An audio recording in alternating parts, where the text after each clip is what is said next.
If I start to feel overwhelmed, I can feel it too. I got all these companies, got kids, I got examples, I got my body, I got all this stuff. And then things happen. What do? You got to be able to respond, not react. You'll be able to still get the result when all that happens. That requires a different way of thinking. That's the piece we got to get in you so it starts happening so often that it's automatic. In the beginning, it'll take longer because it'll be new. But as you start getting it, it'll get faster and faster. That's why it's called the rapid planning method as well. But it's a lifestyle. It's a results-focused, purpose-driven, massive action lifestyle. And that will produce a quality of life beyond anything you've dreamed about. It's not only worked that way for me, but anybody that I've worked with, any of the companies I've developed. That's why we can dominate over and over again. Because most people are so busy trying to react, solve problems, or figure out what to do. And they're always stressed because there's more to do than there is time for. I don't serve time. Time serves me. That's what you want to have as your new belief system. And I'll tell you what I mean by that. For example, people know around me, I'm very clear, I'm here to get the result. We go to a meeting, we don't go to meetings to have meetings, we go to meetings to get a result, to make some decisions, to resolve something. Meetings are a waste of time unless you have a clear set of objectives. We can spend the first 10 minutes connecting and loving on each other, and okay, now what are our outcomes? What are the results we're after in this meeting? What do we need to resolve? Let's make some decisions. That's what changes your life with action. That's what we do. I want to ask you, how did you take that impossible dream and convert it into reality?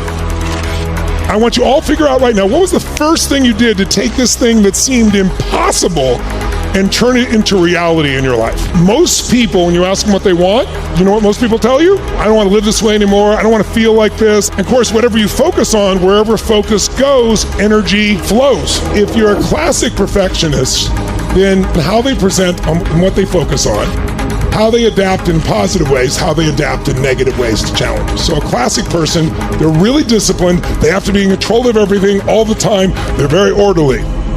And they're highly reliable and consistent because of that. They're very detail-oriented. But because it has to be a certain way, they struggle to adapt to be spontaneous. A second version is the Parisian. The difference is they want it to be perfect also, but they want everybody to not only do what they want them to do, but they want them to feel of their approval. They want you to like them while they do it, right?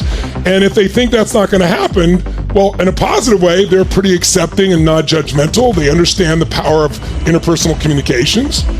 But if they feel like you're not liking them, then they struggle to follow through. They struggle to have boundaries or articulate, and they often are toxic to the level of people pleasing, and they don't follow through because what if somebody doesn't like it?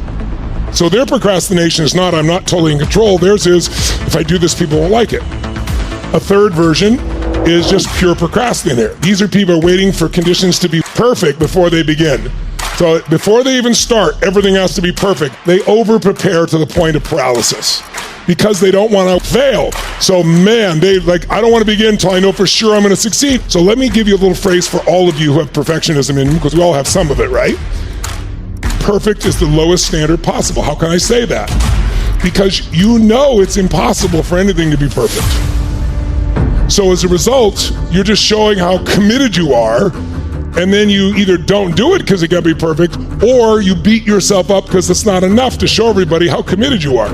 None of which will be anything good in your life. Another version of this is the messy procrastinator. These are die-hard romantic people that are overly optimistic.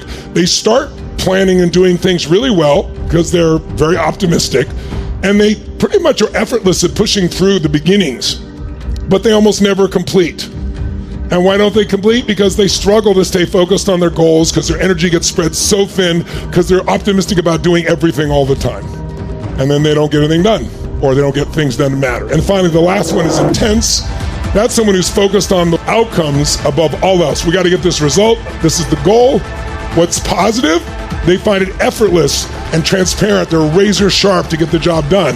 What's not so good is if they stay that intense, they're very intense, and they may feel antagonistic, or people may feel stressed around them. How many follow? How many of you, even by that super fast overview, know which one you might relate to a bit? You recognize the pattern, then you can say, look, this isn't working. Let me just break that pattern. That's not me. It's just a pattern, but it's a pattern that doesn't serve me.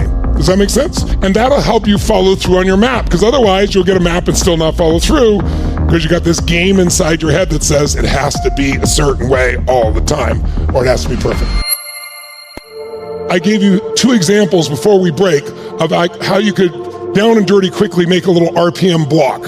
A result, a clear purpose, and a massive action plan or a map. The principles you learned so far. I picked somebody and I said, what's something you want to build a plan? And he goes, well, I don't even know how. I said, what is it? So he said to me, I want to raise $100,000 for scholarships for kids, but it seems so big. I said, let's do a quick down and dirty RPM block, a mini plan for this. Not a giant project that takes you months or years, just something we'll do real fast.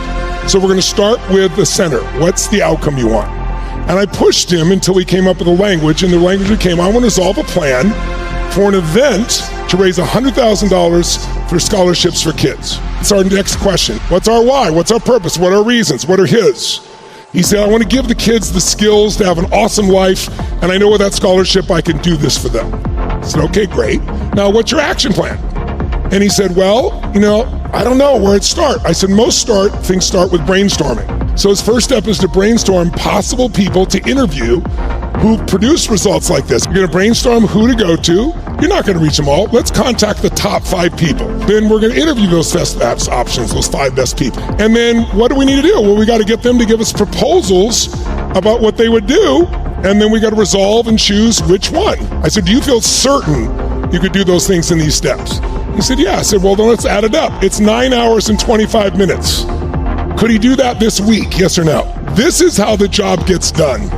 By the way, the only difference between an RPM block, and you'll learn later, a project is a project might have multiple outcomes to get to the ultimate outcome. Like, for example, lose 100 pounds.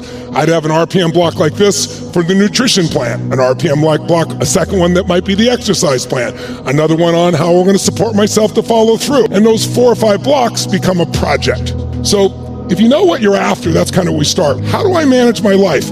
I manage 2 areas, maybe 3. I manage my personal life, personal categories, and I work on my professional life. I have 3, some of you have 3. The third area of management is a company. So you might be a manager of divisions, so you might have categories of improvement there. Now, what am I talking about, categories of improvement? In order for us to make regular progress, remember earlier we described, it'd be great if I gave that example. Remember, we took everything out of your house and we take it to the new house and we dump it all on the floor. It'd be stressful. But if you had predetermined kitchen items, the kids' clothes, food, whatever, within a few minutes, you could take that random chaos, put it in those places, and now when you want it, you know exactly where to go get it and focus on it, not a million things multitasking.